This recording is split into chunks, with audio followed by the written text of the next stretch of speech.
بسم الله هنشرح شيت وايل لوب.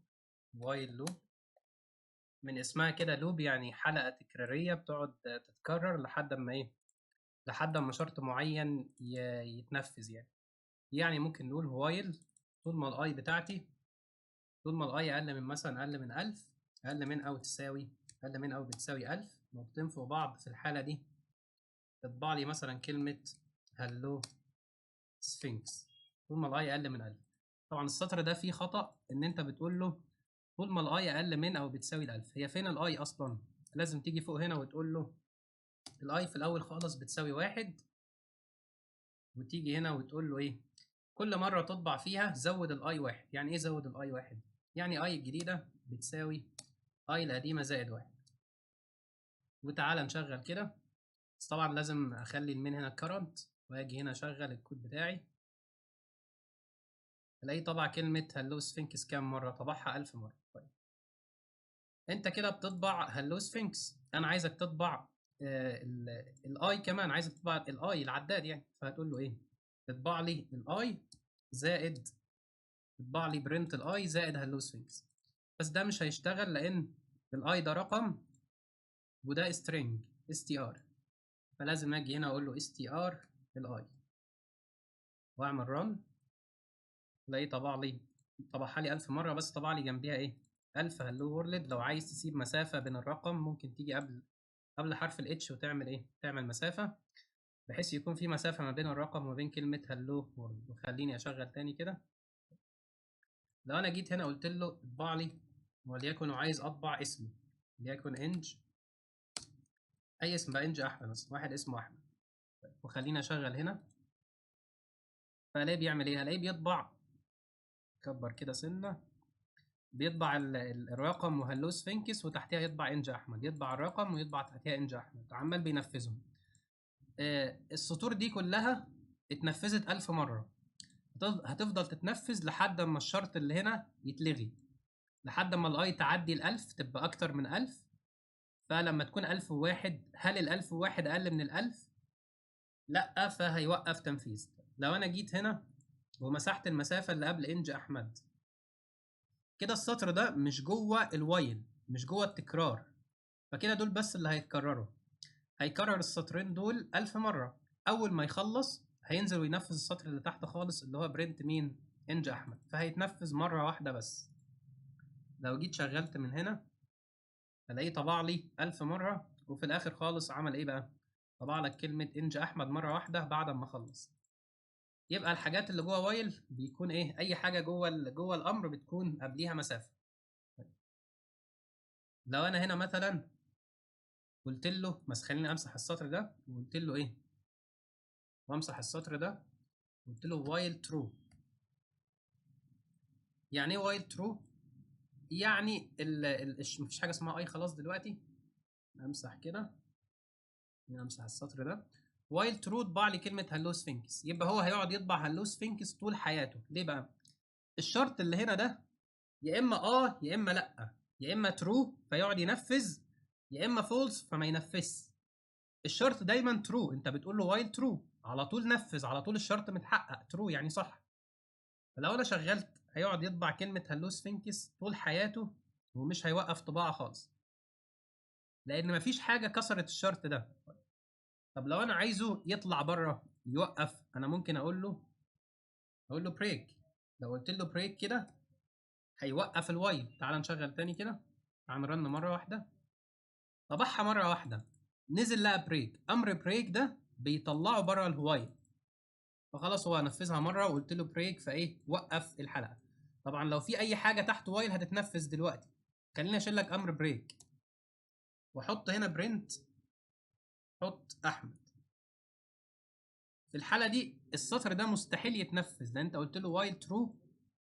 فدايما دايما في الحلقه دي جواها سطر واحد، جواها السطر ده بس. ليه بقى؟ هو اللي قبليه مسافه، وهو الوحيد اللي هيقعد يتنفذ على طول ومش هيوقف. بالتالي عمره ما هينزل وينفذ السطر ده، مستحيل يوصل ان هو ينفذ السطر اللي تحت ده. تعال نشغل كده. طول حياته هيطبع هلو سفنكس ومستحيل ينزل يطبع كلمه احمد. بس انا لو جيت هنا وقلت له بريك وشغلت تاني هيطبع دي مره واحده بعد كده هيخرج بره الوايل، امر بريك ده بيخرجه بره الوايل، فيقوم يطبع كلمه ايه؟ يطبع كلمه احد. السؤال الاول عندك في الشيت يقول لك write a Python code، اكتب كود بايثون to find the summation، مجموع summation of numbers من اول 1 to 100 باستخدام while loop. هنقول له while طول ما الاي بتاعتي اقل من او بتساوي ال 100 نقطتين فوق بعض انتر، صم الجديده بتساوي صم القديمه زائد الاي. وطبعا عندي غلطات كتيره. اول غلطه في السطر ده while الاي اقل من 100، هي فين اصلا الاي؟ لازم تيجي تقول له هنا الاي في الاول خالص بتساوي 1، ولازم كل لفه الاي دي تزيد، اي الجديده بتساوي اي القديمه زائد 1 كل دوره. ممكن طبعا نكتب اي بلس بتساوي 1، يعني زود لي الاي 1، كل لفه يزود الاي 1. طيب السطر ده فيه غلطه، انت قلت له صم الجديده بتساوي صم القديمه زائد الاي. فين هي صم القديمه؟ لازم تيجي هنا فوق خالص وتقول له صم بتساوي صم في الاول خالص تحطها بصفر، الصم المجموع يعني، هخزن المجموع في الصم، واي ده العداد. بعد ما يخلص الحسابات بتاعته، بعد ما يخلص امسح كده، امسح المسافه دي وخليه يطبع لك الصم. بس كده هيطبع الناتج وخلاص، بس عايزين نحسن الشكل فهنقول له اطبع لي صم بتساوي زائد واطبع لي الناتج اللي هو صم. فكده هيطبع لك الكلام ده صم بتساوي، وبعد كده هيطبع لك الرقم الناتج، يعني الناتج اللي حسبه. بس ده حروف وده رقم، فلازم اجي هنا واقول له str الصم. وطبعا لو شغلت كده طبع لك 5050، يعني جمع من اول الواحد لحد ال 100، 1 زائد 2 زائد 3 زائد 4 لحد زائد 100، جمع كل الارقام دي وطبعها. لو انا جيت هنا وعملت مسافه تاب من تاب، 4 مسافات على بعض تاب يعني، كده امر الطباعه امر برنت جوه وايل، فكده الامر ده هيتنفذ 100 مره، امر الطباعه ده هيتنفذ 100 مره. لو انا جيت هنا وشغلت الاقي الامر ده اتنفذ 100 مره. هو طبعا الحل الصح ان انا عايزك بس تطبع لي الناتج وخلاص، يعني انا عايزك ما يكونش في مسافه، يعني ده الحل الصح، بس انا عايزين نشرح يعني. طيب خلينا زي ما بنطبع الصم نطبع العداد، نقول له برنت اطبع لي الاي بيساوي زائد str والاي. وخلينا انزل السطر ده كنترول اكس، خليني انزله تحت خالص كده. فكده كام امر جوه الوايل؟ 4 سطور بيتكرروا، بيطبع لك الاي في كل لفه، وبيطبع لك المجموع الصم في كل لفه، الصم الجديده بتساوي القديمه زائد الاي. وتعالى نشغل كده ونشرح. طبعا طبعهم كل واحده طبع الاي وطبع الصم كام مره؟ 100 مره. في اول لفه خالص الاي بواحد، والصم الجديده بتساوي القديمه اللي هي كانت صفر لو انت فاكر، زائد العداد، فواحد زائد واحد يعني واحد زائد صفر يبقى الصم بواحد. في اللفة التانية اي باتنين، اي بتلاتة، في اللفة التالتة، في اللفة الرابعة اي باربعة، اي بخمسة. يعني من الاخر كده الاي بتزيد واحد كل لفة عشان السطر ده اي جديدة، اي بلس بيساوي واحد، يعني كل لفة الاي بتزيد واحد، ماشي، لحد ما توصل تكبر تعدي ال 100. اول ما تعدي ال 100 هيوقف التنفيذ يعني، كل مرة تزيد واحد. اول ما توصل عند 100 انزل تحت خالص كده، هيوقف ايه؟ يوقف تنفيذ، ماشي. طيب والصم بقى، الصم الجديده بتساوي الصم القديمه زائد اي. الصم في البدايه كانت صفر، فصفر زائد واحد يبقى كام؟ واحد. في اللفه الثانيه صم الجديده بتساوي القديمه اللي هي واحد زائد الاي، يبقى واحد زائد اتنين يطلع الناتج 3. في اللفه الثالثه خليني اكبر لك كده، في اللفه الثالثه صم الجديده بتساوي القديمه اللي هي 3 زائد الاي، 3 زائد 3 يبقى 6. اللفة الرابعة صم الجديدة بتساوي القديمة اللي هي 6 زائد 4، 6 زائد 4 يبقى 10. في اللفة الخامسة صم الجديدة بتساوي القديمة اللي هي 10 زائد العداد الاي، 10 زائد 5 يبقى 15. على ما يخلص ال 100 لفة كلهم يبقى 1 زائد 2 زائد 3 زائد 4 لحد زائد 100. تمام؟ هو ده اللي بيحصل. خليني امسح السطرين، نمسح السطر بتاع الاي ده مش عايزينه، نجيب سطر الصم ده نحطه ايه؟ يتنفذ مرة واحدة، امسح المسافة بحيث بعد ما يخلص ال 100 لفه ينزل وينفذ السطر ده مره واحده. ده كده بره الوايل هيتنفذ، مفيش قبليه مسافه هنا، فهيتنفذ مرة واحدة، هيطبع لك من 1 ل 100 5050. لو عايز تجمع من 1 ل 10 كل اللي هتعمله هتخلي ايه؟ هتخلي الرقم ده 10، اي اقل منها وبتساوي 10. فكده 1 زائد 2 لحد زائد 10 كام؟ 55. السؤال الثاني عندنا guess my number game، خمن الرقم يعني. the game اللعبة selects بتختار رقم عشوائي random number، رقم عشوائي from 1 to 100. عشان اخلي اللعبة تختار رقم عشوائي من 1 ل 100 لازم اقول import، استدعي مكتبة random،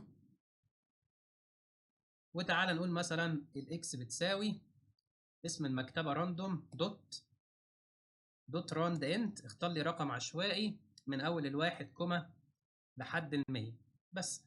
يبقى هو كده هيختار، اللعبة هتختار رقم عشوائي من 1 ل 100 وهتخزنه في الاكس، هيتخزن جوه الاكس.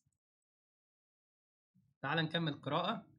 then من اول هنا and the user المستخدم tries هيحاول to guess هيحاول يخمن to guess the number till he wins لحد ما يكسب. till حتى يكسب، يعني هو مش هيخمن مرة واحدة. طبعا طالما المستخدم هيخمن يعني هنستخدم امر input، بس كم مرة؟ لحد ما يكسب، هيقعد لحد ما يكسب. يبقى وايل ايه؟ يبقى وايل ترو، وايل ترو. ونقول له هنخليه input، امر input طبعا. تعال نخزن الرقم اللي هيدخله المستخدم في الواي. واي بتساوي input، هقول له ايه؟ نكتب بالعربي خمن رقم من 1 ل 100. نقول له خمن رقم من 1 ل 100، وطالما رقم هنيجي هنا ونعمل انت عشان هو هيدخل رقم. تمام. هو هيفضل يخمن، يعني هيفضل يعمل انبوت يدخل ارقام لحد ما يخمن صح يعني. فانا اقول له لو اف لو الواي اللي هو دخلها دي هل بتساوي الاكس، الاكس ده الرقم العشوائي اللي اللعبه اختارته. لو الواي هل بتساوي الاكس نقطتين في بعض، اطبع لي كوريكت يعني صح، خمن صح، كوريكت يعني صح، واعمل لي بريك اطلع لي بره، بريك اطلع لي بره الوايل. خلاص ما تخلوش يدخل ارقام تاني، هو كده خلاص خمن صح، فاطلع لي بره مين؟ اطلع لي بره الوايل. تعال نكمل، هيقعد يدخل ارقام لحد ما يكسب. ماشي. in each trial في كل محاولة، in each trial في كل محاولة البرنامج بيكتب is higher أعلى أو أقل ده selected number. يعني لو هو خمن رقم كبير أكتر من لعبة اختارته هيكتب له lower، صغر لي الرقم. لو اختار رقم قليل يكتب له higher، علي الرقم، اختار رقم أكتر. ماشي. احنا قلنا لو الواي هل بتساوي الاكس اطبع لي correct وبريك. الاف بقى، الاف لو الواي اقل من الاكس في الحاله دي اقول له ايه؟ اختار رقم اصغر ولا اكبر. الواي ده تعالى نعمل كومنت هنا، وليكن هو دخل المستخدم دخل 50. ال 50 اقل من كام؟ اقل من ال 60 مثلا، اللعبه اختارت 60 وهو دخل 50.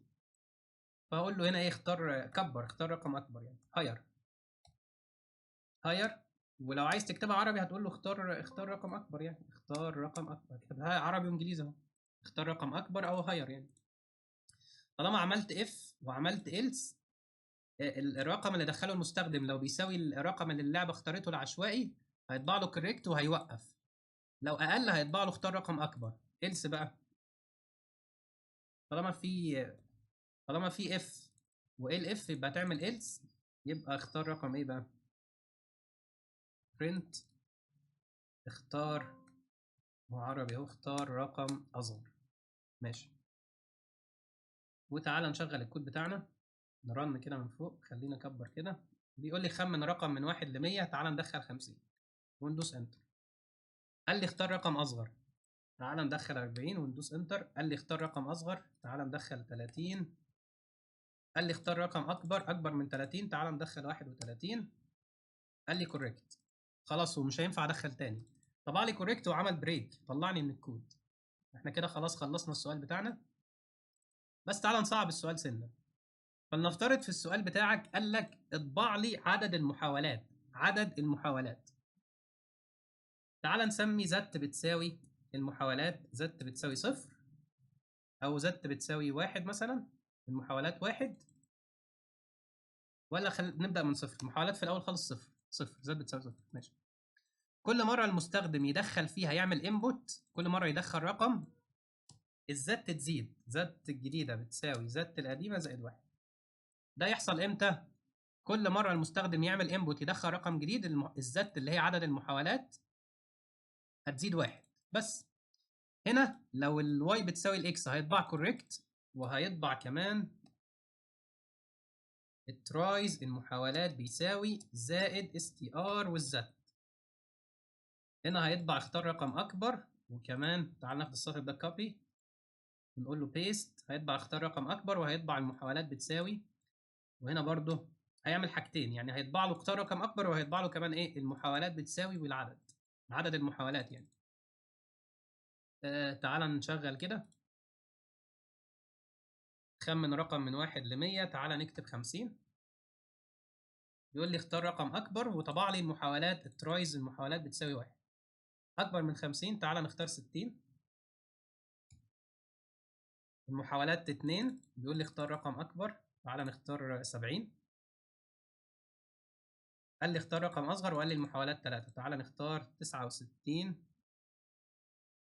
قال لي كوريكت وقال لي عملت 4 محاولات، كوريكت والترايز بتساوي 4 محاولات، جبتها صح بعد 4 محاولات ماشي. نخش في السؤال الثالث بعد كده. write a Python code، اكتب كود بايثون that determines بيحدد whether الفيسبوك اكونت بتاعنا، الايميل الفيسبوك and its password والباسورد are matched يعني متوافقين او صح يعني ماشيين مع بعض. till حتى only فقط 3 محاولات، 3 trials يعني 3 محاولات 3 trials. assume افرض ان انت عندك 3 اكونتات، assume 3 accounts واستخدم while loop. حلو خالص، احنا هنحاول 3 محاولات، يبقى while الاي اقل من او بتساوي 3 نقطتين فوق بعض. طبعا الشخص ده هيدخل الايميل وهيدخل الباسورد، يعني المستخدم هيدخل حاجتين الايميل والباسورد، واحنا هنشوفهم ماتشد صح ولا غلط. فعندي امر انبوت مرتين، اول مره اقول له مثلا اكونت بيساوي الاكونت بيكوال، وامر انبوت نقول له ايه بقى، دخل لي الايميل. نكتب المره دي نشتغل انجليزي، نقول له enter your email ماشي، والباسورد نخزن الباسورد كمان. امر انبوت هو المستخدم هيدخل حاجتين، يبقى انا عندي امر انبوت مرتين، انبوت واقول له ايه انتر دخل لي انتر ذا باسورد، خلي الباسورد بتاعك ماشي. طبعا هنا في غلطه، طول ما الاي اقل من او بتساوي 3 هو بيقول لك مين هي الاي دي، فتيجي هنا تقول له الاي دي في الاول خالص كانت بواحد. كل مره يدخل الايميل ويدخل الباسورد الاي دي لازم تزيد، الاي بلس بتساوي 1 تزيد 1، كل مره يعمل انبوت يدخل الاكونت ويدخل الباسورد يزود الاي ماشي. طب احنا عايزين نشوفهم بقى هم صح ولا غلط. الايميل والباسورد، هو دخل ايميل ودخل باسورد، تعال نشغل كده الكود عشان تفهم معايا.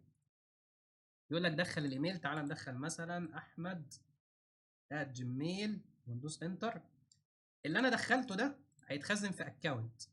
يقول لك دخل الباسورد، تعال ندخل مثلا 1 2 3 وندوس انتر. ال1 2 3 اتخزنت في مين؟ في الباسورد. حلو خالص ماشي. عايزين بقى نشوفهم ماتشت صح ولا غلط. قال لك افرض اسيوم اي 3 اكونتات، اي 3 ايميلات براحتك. فانا هقول له اف لو الاكونت بتاعي اكونت هل بيساوي نبدا مثلا عصام @gmail.com، نطلع بره and الباسورد هل بيساوي 1 2 3 بس. تمام. طيب او انا عندي ده اول اكونت، لازم الاكونت يكون عصام and وكمان الباسورد يكون 1 2 3، لازم الشرطين دول يتحققوا.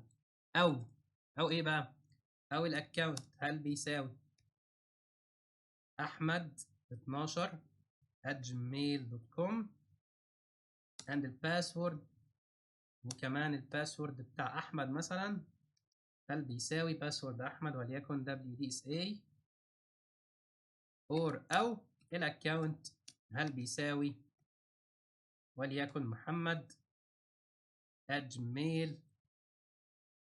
افرض اي 3 حاجات and الباسورد بتاعنا هل بيساوي محمد 1 2 3 نقطتين فوق بعض. في الحالة دي لو الشرط ده اتحقق الاكونت عصام وكمان الباسورد 1 2 3 لو ده اتحقق او التاني اتحقق الاكونت احمد 12 والباسورد WDSA او الشرط التالت اتحقق اللي هو مين؟ اللي هو الاكونت محمد والباسورد محمد 1 2 3. في الحالة دي يعمل ايه؟ print welcome مرحبا زائد الاكونت اسم الاكونت زائد ايه؟ بيحمل مثلا او لوجد ان از قال لك اطبع ايه؟ قال لك حدد اذا كان ماتشد ولا لا. يعني بيحمل خلاص الايميل صح يعني هيحمل داونلودي مثلا از داونلودي الايميل بيحمل يعني ماشي. طيب إلس بقى احنا عملنا اف يطبع طب هو دخل صح يطبع بس ولا يطبع ويعمل بريك؟ يعمل كام بريك يعني هو هيعمل بريك هو هيطبع لك ان انت ويلكم ويطلعك بره ما يخلكش تدخل الايميل تاني خلاص يعمل لك بريك. احنا عملنا اف يبقى لازم نعمل لها إلس بقى نقول له ايه؟ نقول له تراي نطبع له برنت تراي حاول تاني يعني لو دخل الباسورد غلط او الايميل غلط فنطبع له ايه بقى؟ نطبع له حاول تاني تراي اجين وممكن نقول له ايه؟ يوزر نيم اور باسورد از incorrect غلط incorrect. طيب نصغر كده شويه يبقى لو عمل حاجه غلط هيطبع له ايه؟ تراي اجين and incorrect. حلو. لو عدى ال3 محاولات احنا عملنا إلس للاف لو الايميل صح يعمل له ويلكم ويعمل له بريك خلاص يطلعه بره الوايل. لو الايميل غلط يخليه يحاول تاني. طيب لو الاي عدت ال3 هعمل إلس للوايل. يعني ايه إلس للوايل؟ يعني تحط الإلس تحتيها يعني تيجي هنا كده دوس انتر امسح حط الإلس تحت الوايل. لو الاي عدت خلينا نصغر لك كده عشان تشوف لو الاي عدت ال3 محاولات يعمل ايه بقى؟ الإلس دي بتاعت الوايل خلي بالك الإلس دي تبع الوايل دي عشان هي تحتيها بالظبط. لو عدت 3 محاولات يبقى نطبع له مثلا ايه؟ برنت تم غلق الحساب لمدة ساعة مثلا. اكتب لك عربي اهو برجاء مثلا ايه؟ برجاء المحاولة لاحقا. حلو خالص. تعال نعيد شرح قبل ما نشغل تعال نشرحه كده. هو اخره 3 محاولات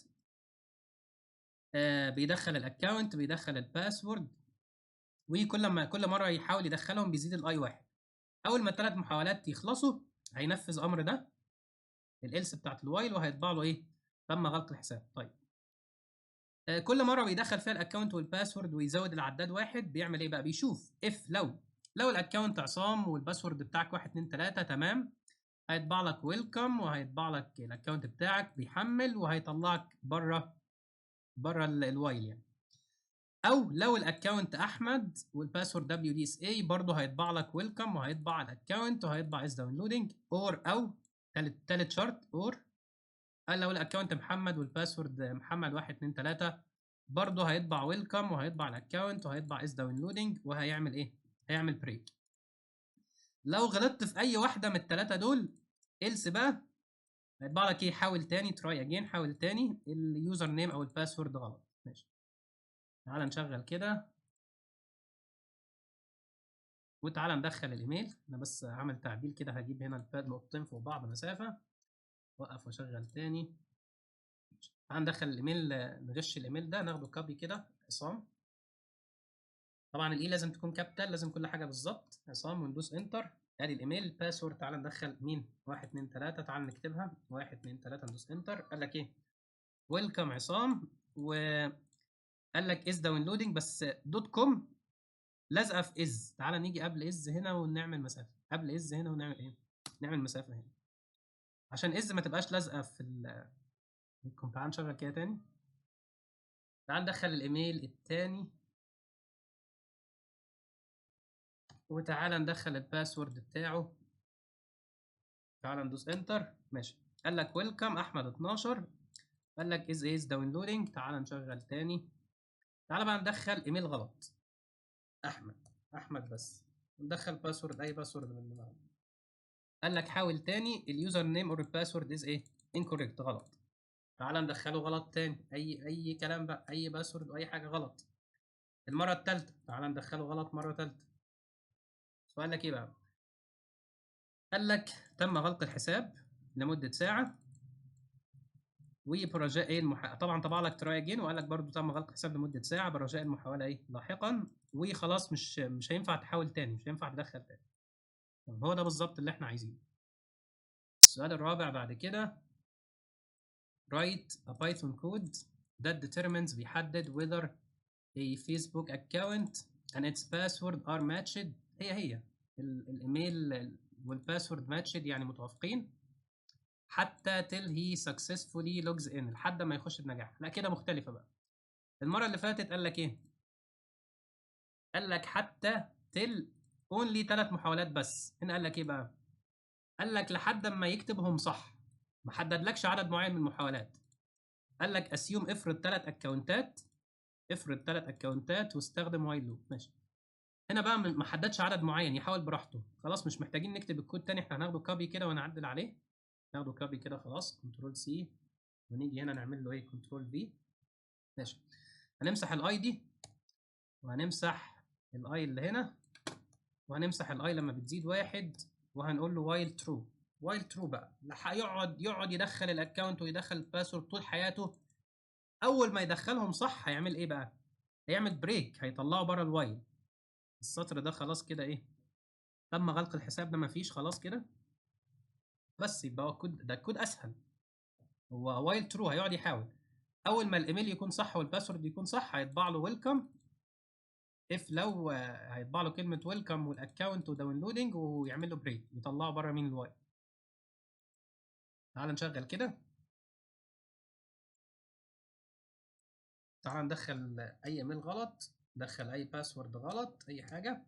هيقعد شغال، هيشتغل طول حياته لحد ما تدخل الايميل صح وتدخل باسورد صح. تعال ندخل بقى ايميل صح. تعال نجيب الايميل الاخير، كوبي كده، ونيجي هنا نحط بيست، والباسورد بتاعه محمد 1 2 3. كنترول سي كنترول في. طبع لي ويلكم محمد@gmail.com از داونلودنج، وعمل بريك، خرجني بره، مش هيخليني ادخل الايميل. خلاص ما انا دخلته صح احنا اتكلمنا تقريبا في الاول عن الامتحان، لو ما اتكلمناش هعيد تاني. انت بتيجي تعمل عند الثلاث علامات اللي فوق على الشمال هنا، هتيجي تعمل نيو بروجكت، مشروع جديد، وتيجي هنا تسمي اسمك، وليكن اسمك يفضل اسمك ثلاثي، مثلا احمد محمد، وتكتب الاي دي بتاعك مثلا 12276 الاي دي بتاعك. تكتب اسمك ثلاثي وتكتب الاي دي بتاعك، تمام. وتيجي تحت على اليمين تعمل كرييت، وتختار هنا نيو ويندو. هتيجي هنا فوق على الشمال عند اسمك، ممكن تقفل ده عادي لو طلع لك تقفله. عند اسمك هنا فوق على الشمال كليك يمين، تعمل نيو بايثون فايل وتسميه Q1. انت عندك مثلا السؤال الاولاني Q1 وتدوس انتر، وتيجي عند اسمك تاني كليك يمين نيو بايثون فايل Q2 وتدوس انتر. لو عندك سؤال تالت اعمل واحد تالت، هتلاقي عندك ادي Q1 وادي Q2 موجودين فوق كمان. هنا تحل السؤال الاولاني، تكتب الكود بتاعه، الحل اللي يعجبك يعني. وفي Q2 تحل السؤال الثاني. ولو عندك سؤال ثالث تدوس هنا كليك يمين، تعمل برضو بايثون فايل، وتعمل Q3 وتدوس انتر. يبقى هستلم منك الملف عباره عن اسمك والاي دي بتاعك فوق هنا على الشمال في البروجكت، والثلاث ملفات، كل سؤال محلول في ملف وحدي، لازم كل سؤال في ملف وحدي. والسلام عليكم ورحمه الله وبركاته.